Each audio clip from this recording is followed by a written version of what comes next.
One of the default apps which is very useful is the calculator in Windows 11. So to access out the calculator, you can go around over here, and here you can see that I have calculator pinned, but you can go around onto the start menu and type in calculator, and then what you can do is you can simply go around right here and access it out. So I'm just going to say calculator right here, and there you go, there's the app right here.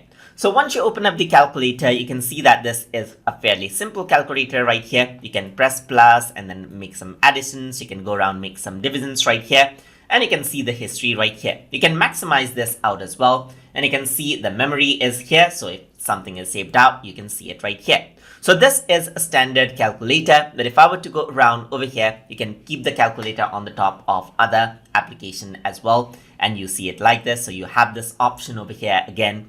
And if you want to change how the calculator looks and functions, then you can go around over here onto the open navigation option. So you can see that there are different type of calculators now. So you can go for scientific calculator if you want scientific calculator over here. You can go for a graphing calculator, as you can see. So if you want graphing calculator, you can go around and you can calculate around, it'll show the graph. You can see get a programming calculator over here as well. So you can calculate hexadecimal, decimal, octal, or binary values. You can go for date calculation over here as well. So you can go around and see the difference in between dates as well. Similarly, you can see that you can go around, work around with currency, and with currency conversion, what happens is that it takes the currency reference from the web so that you're getting the latest currency conversion between one and the other value right here. And as you type in, you can see the conversion right here. As you can see, you can go for conversion of volumes, let's say for example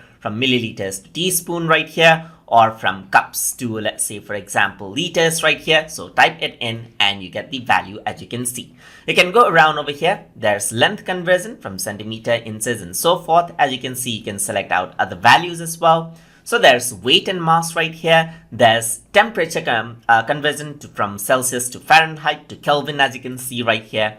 And there's energy conversion from joules to thermal calories and so forth over here as well. There's area calculation from square inches to square feet or acres over here as well.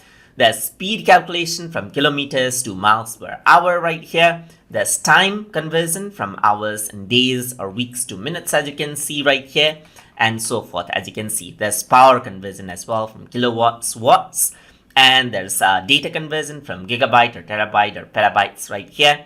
And then there's pressure calculation as well, from atmospheric pressure to bars, as you can see, to pascals.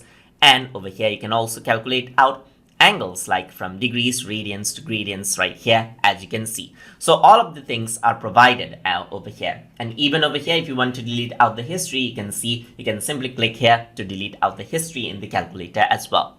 So when you open up the calculator, it seems like a fairly simple application, but as you scroll through, you can see that there are a lot of things you can actually work around over here with the Windows calculator.